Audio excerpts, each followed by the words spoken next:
This series of author interviews is brought to you by Leisure Press and the Book Reality Experience, turning writers' dreams into book realities.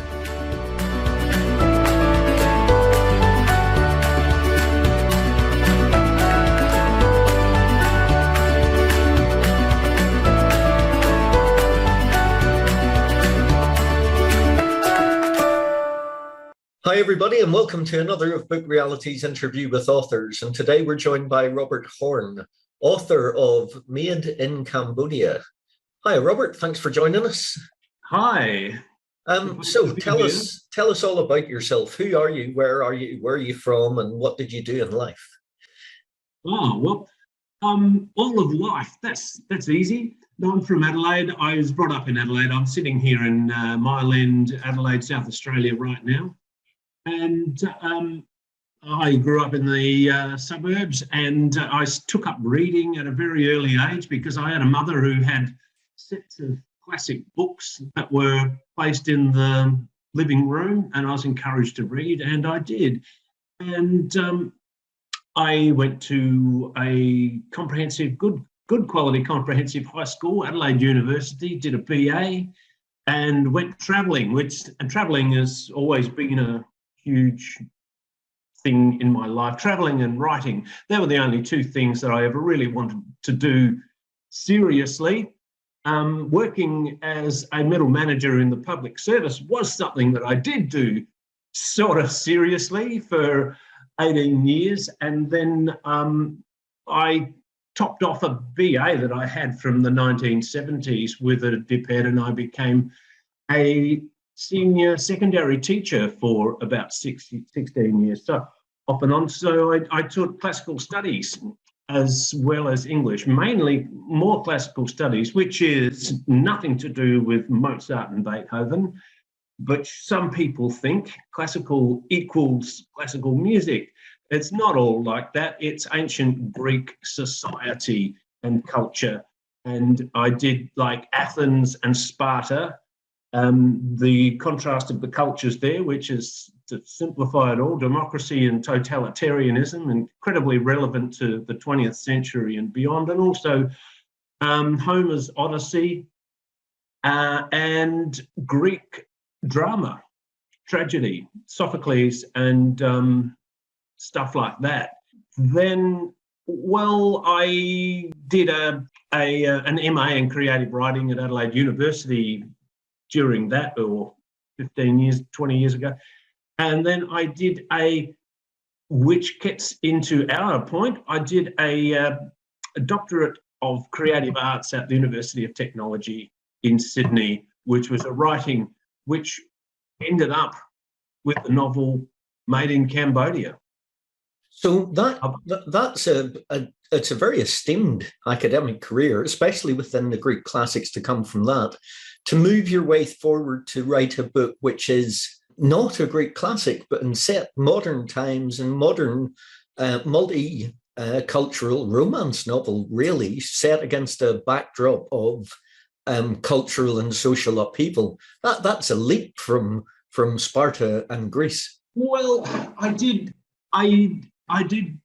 classical studies and ancient history at university in the 70s. So when I became a teacher, they see that and they think, oh, well, you're a classics teacher.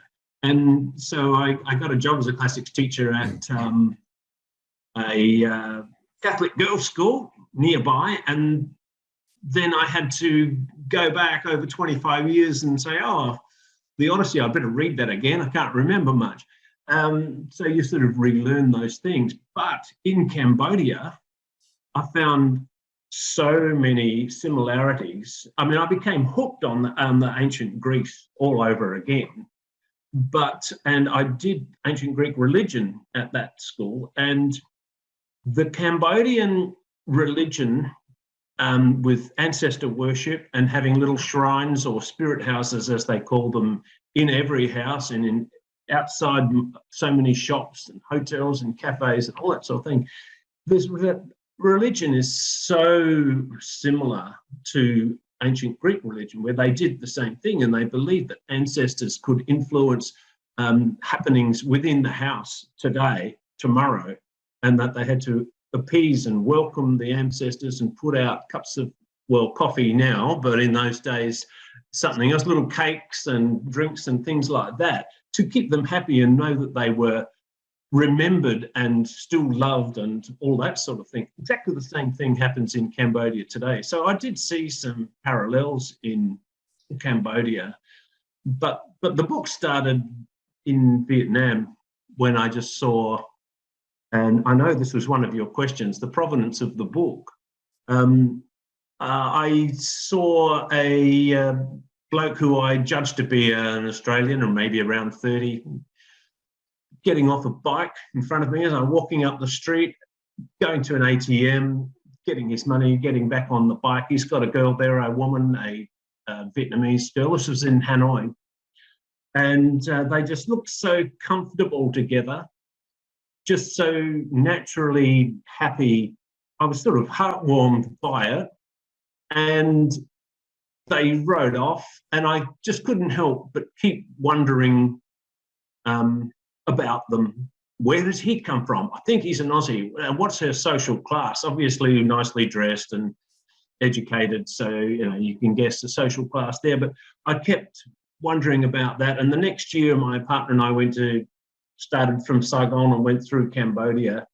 And I thought, wow, this place is even more interesting. And but the idea of the book was still there, the novel.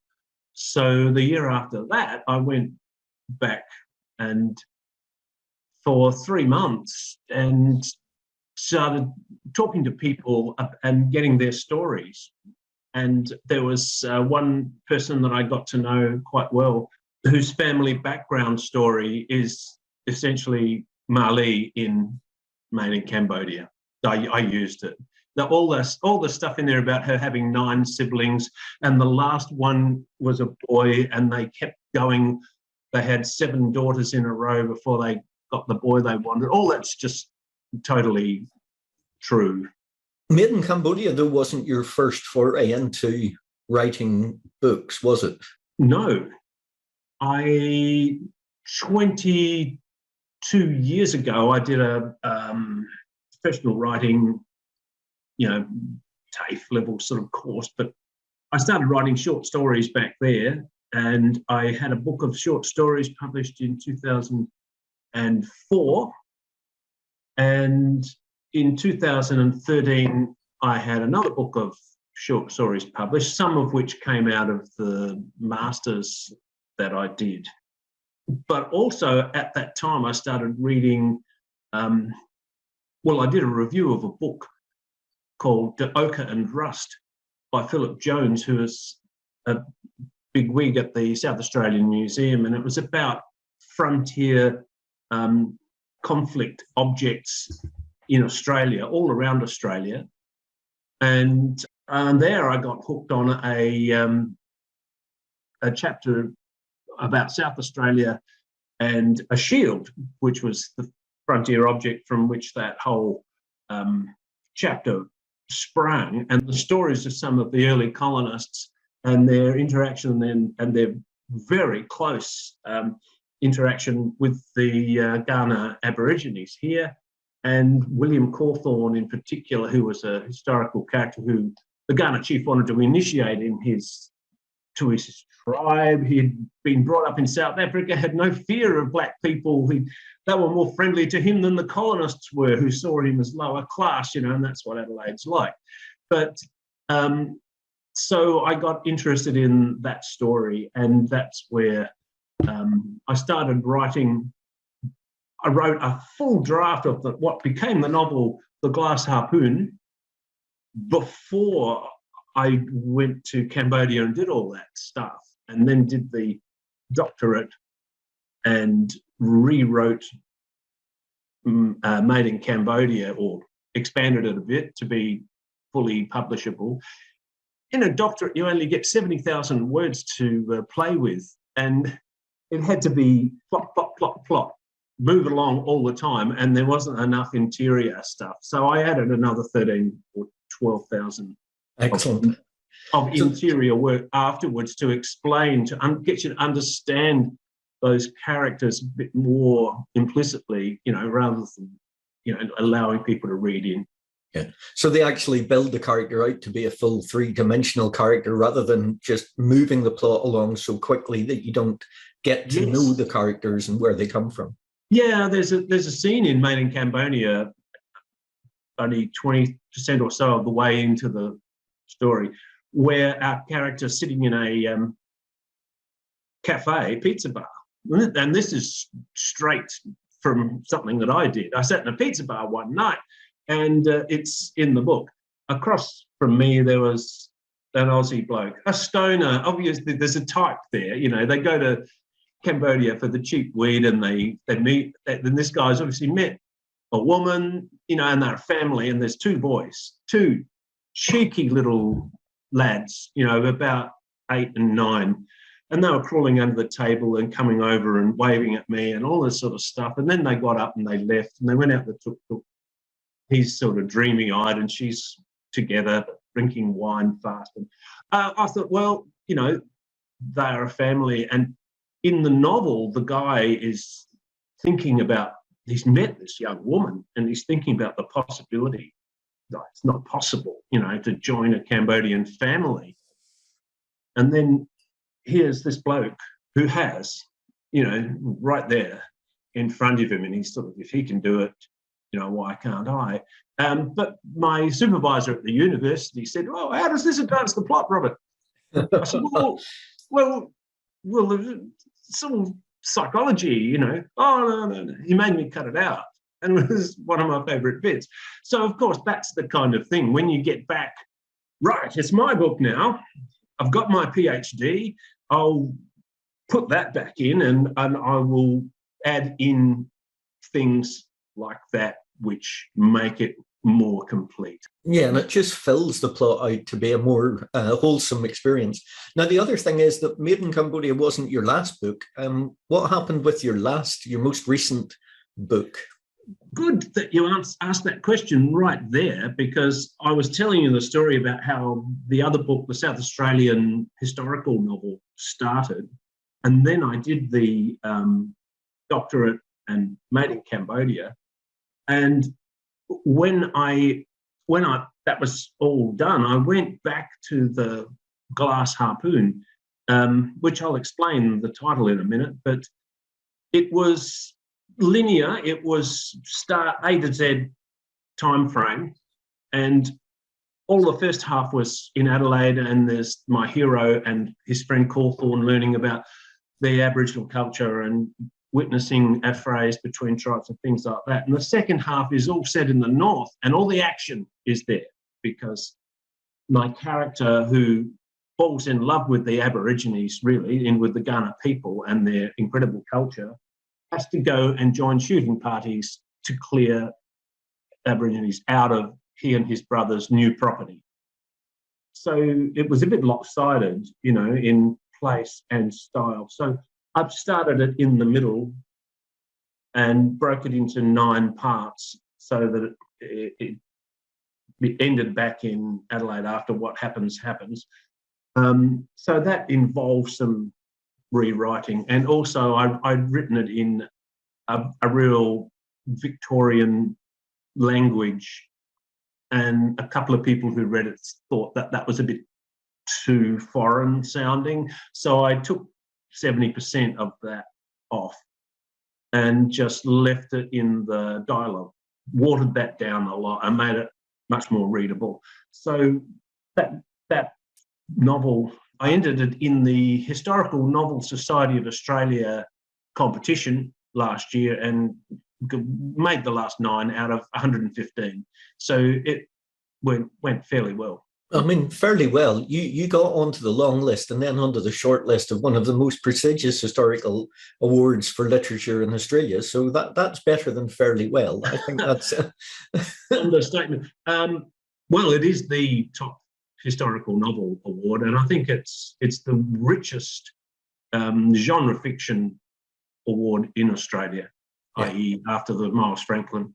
So it was very well done indeed. Now, you said about the title, The Glass Harpoon, and I know we're going to talk a little bit more about Made in Cambodia, but The Glass Harpoon's a title which actually has relevance more than just a a fancy sounding title. It has relevance to the novel. It certainly does. It's an object which Matthew Larkin, my sort of romantic hero, who falls in love with the Ghana's, they go to see an affray between the Ghana people and the men from the River Murray. And he eventually discovers that the reason that the fight is on is that the Murray men want to initiate their lads in Ghana country. Not happy Ghana about this. The Ghana have been weakened by smallpox. The Murray men come up, and what that means is when they're initiated, they can hunt wherever they're initiated, and to hunt implies that they can also trade with the white man. So they were fighting over access to the white men. But after this, they find a broken spear because the police come and break it up.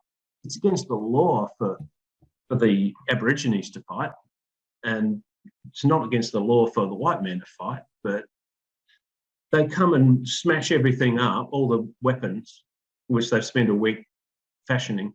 But the glass harpoon is a spearhead with a thing like a harpoon on the end of it. And Matthew picks it up and he says, gosh, Cawthorne, old chap, this looks like glass, this stuff. He says, it is glass.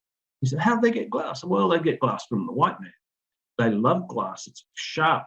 And glass as found objects on seashores, and that's highly prized by the Aborigines because they could make spear tips, they could cut kangaroo hides off, as opposed to, compared to stone tools, that take weeks to make. Glass is a fabulous thing. So they see it as the white man's magic.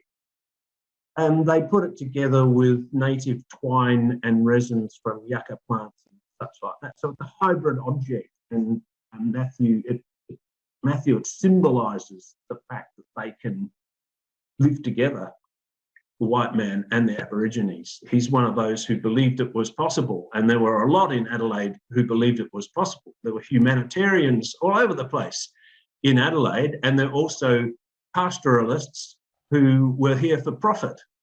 As I've said in some speeches that I've made about that, the colonial secretary and the colonial treasurer were from either camp, Guja and Gillies. And it's like having Sarah Hanson Young running a colony with Barnaby Joyce. There was some conflicts. But so my man's from the Sarah Hanson Young camp. Anyway, that's it. The glass harpoon is this hybrid object which he carried as his talisman in his pocket. Excellent. So have you had feedback from members of the present day community within and around Adelaide of the Aboriginal people? Oh, yes. Well, I went to see Uncle Lewis O'Brien about that and talked to him about some aspects of it. There's an acknowledgement in the book about 9 things that he told me about, which I used in the book. And so it's accepted by them. But the book is about the white people, really. And the good and the bad that was done within the settlement of South Australia. Yes, and what I was really writing about was trying to expose what Uncle Lewis also confirmed for me, and that is, this is the important bit, the existence of oral history among the Ghana people about systematic shooting parties that went out and rubbed out blacks' camps.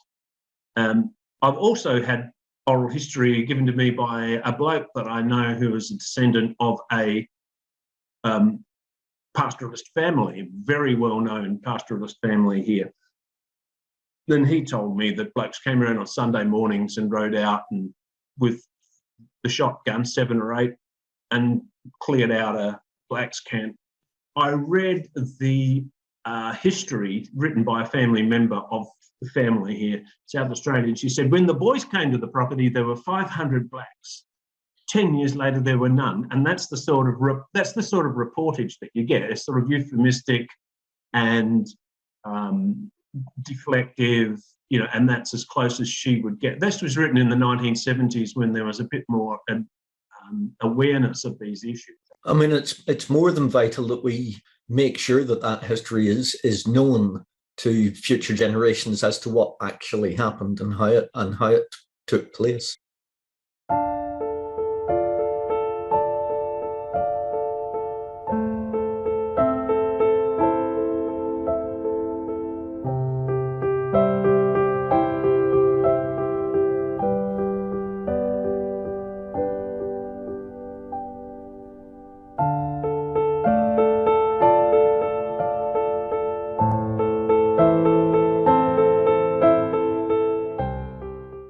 So when you're doing the research for, obviously, the glass harpoon, which was quite a lot of academic research and reaching out to communities, but made in Cambodia, you actually went to Cambodia and had a look around and saw things that you brought into the novel. Out of all of that, what's been your most surprising discovery? What's the thing that you've come across and thought, my goodness, I never knew that? When I first started going up there, as I said, I went there for 3 months to collect stories, and that was before I even applied for to do it as a doctorate. Well, year before that, but I did, and to his credit, my supervisor at UTS was fascinated. He said, "No, nothing about Cambodia, Robert. Sounds fascinating. Let's do it." Wow. Someone's going to take a chance on me. Incredible. People were more conservative in Adelaide, didn't want to know about it. But I found that people in Cambodia, the traditional beliefs are, and this ended up being quite a big part of what I did, that the traditional belief is not only in ancestors that we talked about earlier, but in spirits of the forest, things called nikta, which are like a grandfather spirit. If you want to cut down a tree, you go out the forest and ask permission of the spirit and then come back 3 days later and do it. But also, really importantly, black birds, like crows, that they call ravens, which they call the raven. Raven is the way. If they come and sit on your house, then that's someone who's going to die within 3 days. I've heard of this sort of Gothic, early American country belief, early Edgar Allan Poe-ish. Yes, yeah. It's there now, still. And part of my original contribution to research for that degree was I interviewed 40 young people in Cambodia in 2 separate trips about their beliefs. And these were people who obviously had English language training, were at universities, and how much did they retain against an assumption of 100% belief acceptance in rural village communities. And the ethics people wouldn't allow me to ask whether anyone had died after a raven sitting on the house. This is university ethics committees. I had to go through that whole ethics and submit my list of questions, and I wasn't allowed to ask them about Pol Pot, and I wasn't allowed to ask them whether anyone had died. But 3 of the 40 volunteered, excitedly volunteered to me that, oh, my auntie died, 2 days after the raven came on the house. But I did ask them if they believed in this, and there was still 75% of people, educated 20, 21-year-olds, believed in that. So that became a part of the novel. It's interesting that within that rural countryside, regardless of the education levels, like I'm from Northern Ireland, and we have the tradition of the banshee and the wailing, and people who are eminently educated and professors, and they'll still harbour that idea that there's something within that ancient folklore which you might not necessarily fully believe in it, but you're certainly not going to say it's not true. That's fantastic, because there's a scene in Made in Cambodia where Mali, who's the scientist, she's the medical student after all, she's getting near the end of her degree, and she's supposedly a scientist, and her sister is the garment worker who believes in all this stuff, as according to my research. So my research spoke to the book. beautifully, but they go back, and their auntie and uncle who come from France, no one's seen in 40 years since Pol Pot, they die in the floods because there's a massive flood. I mean, and there was a massive flood when I was there, you know, so they're all just ideaed to me. And the auntie says that the Raven had come to the house, and Marley goes, "Ooh, the Raven," you know, and so it's all there. Shiver goes down her spine, you know.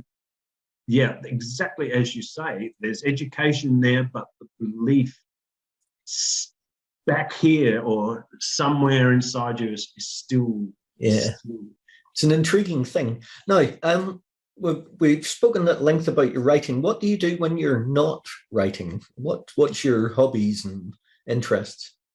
Well, looking at it, I like to grow things.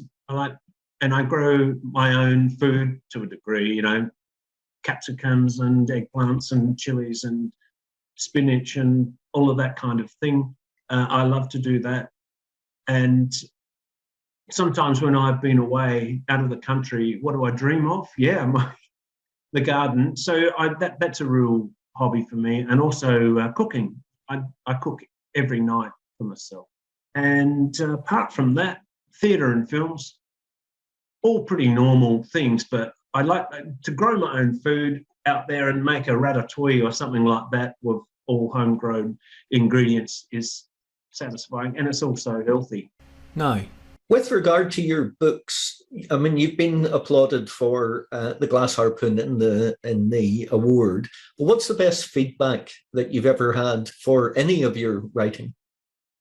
Well, I guess that is it. But since then, I've become friendly with one of the judges who friended me on Facebook, requested, and I spoke to her. And I've been over to Victoria and seen her, Carmel Bird. She won't mind me mentioning her name, was shortlisted for the Miles Franklin 3 times, I think. But she just said, you know, she loved it, and she told me all the things that she loved about the Glass Harpoon.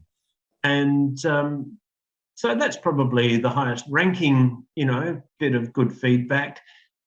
But I've also had old school friends have come out of the woodwork, and people I hadn't seen literally for 50 years because I've done a few speeches. So the subject matter works in really well for speeches in civic libraries and things like that, because it's South Australian history that people don't know much about. I mean, not just the violent contact, but just the early history of the humanitarians that I was talking to you about versus the profiteers and the clashes that there were there. I do a lot about that, and then go into the frontier stuff. It's really fascinating history, unique stuff. But so some guys from school have bobbed up and bought copies, and then bought copies for Christmas presents for other people and things like that. And that's been and loved it. And that's been about the sweetest thing that has happened, because they've got into it and loved it and sort of supported me and sent more copies out into the community. Oh, that's great. That's very good. So you mentioned that you're in the process of writing another. So what is next, and when would this be coming out? And have you got a working title for it? It's a satire of academic life, really, and it comes out of some of my own university experiences. But it's about it's also about essential characters' insecurities and overcoming those insecurities. And he has a figure called the stick man that he sees around town, that it's like a, what is it, Jungian projection. He projects his inferiority onto this person, and he has to defeat this person in his own mind. So it's a bit of a psychological novel as well. It's called The Death of a Stick Man. Excellent. And when do you think roughly will this be hitting the shelves? When someone wants to publish it. Well, we're always, you know us, we're always happy to help independent authors get their books out into the world. So. Yes. Excellent. Well, listen, thank you ever so much for your time. I want to try and end off on a quick set of quick fire questions if you're game for answering them.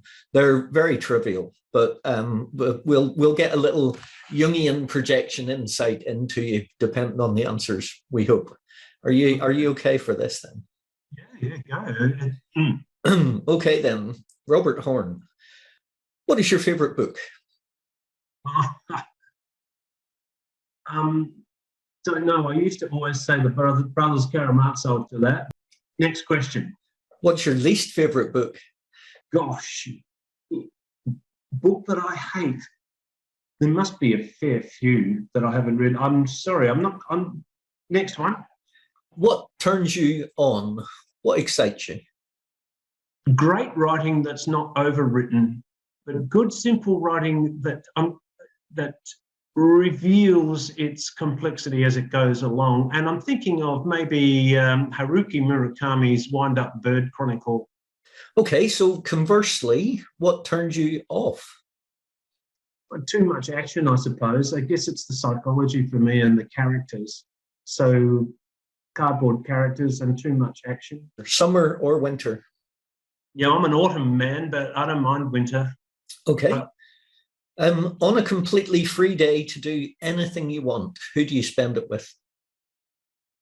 Oh, I go and see my friend. We don't live together, but she's my partner, and we'll just probably go and have brunch and go to a movie together and then talk about it afterwards. Excellent. Now, that's a decent day. Good. Mountains or oceans? Mountains. What's your favourite movie? 30 years ago, of all that romantic Hollywood stuff, I used to really love Casablanca and also The Maltese Falcon as classic movies. The Maltese Falcon bears reviewing over and over again, I think. In modern times, I was talking about a couple of early Jack Nicholson films recently with someone, Five Easy Pieces and The Last Detail, both very interesting films. So I'll whack them in right now. Good work.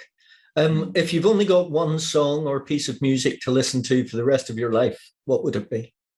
I think Glory, Glory, Tottenham Hotspur would probably get a bit boring after a while. Yes, it definitely would.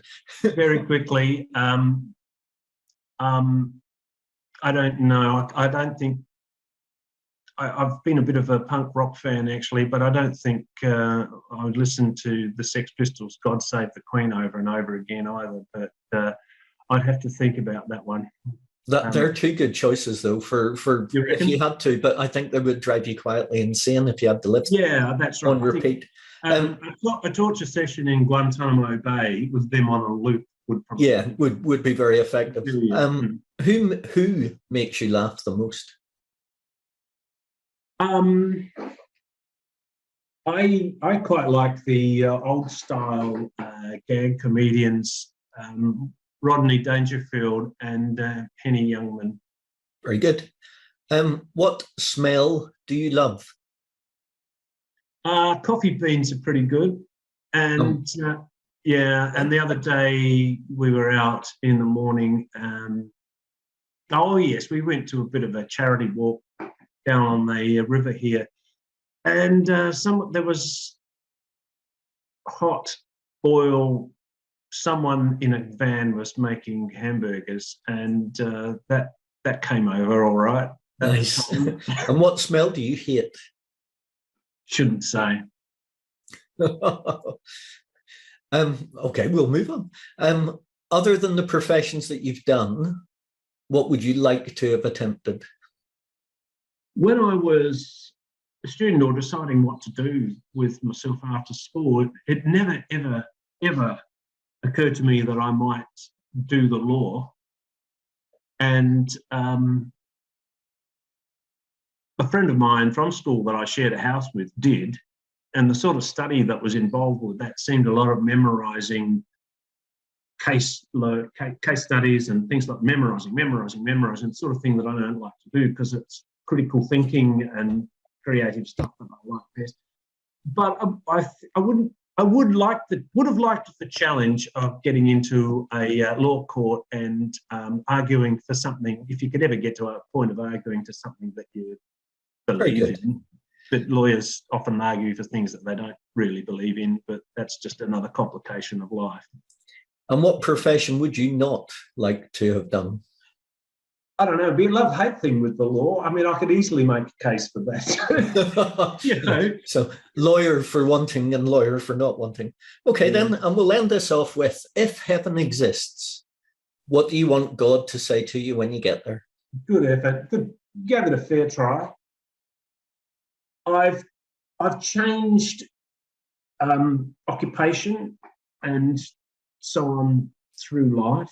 And I was talking to a bloke from, when I went to Vietnam, I went to this crazy tourist place called the Ba Hills, and you might have seen it, which it has a bridge which appears to be held up by the hand of the spirit of the mountain. But there's a cafe there that we're all herded into, and I ended up talking to a bloke from Singapore, had very good English, and he asked me what I'd be doing and so on. And I've done this writing doctorate relatively late in life, and he said, God, you've had a rich life. You know, you are having a rich life still. And so I guess yes, thank you, I said to him, and I suppose I'd say that to God, that, you know, I've been doing things and trying to use my time in an interesting way, not doing harm. Nice work. Well, listen, Robert, thank you ever so much for your time today. Really appreciate it. And good luck with the next book. Thank you. It's been great fun. Excellent. Thanks a lot. Thanks a lot.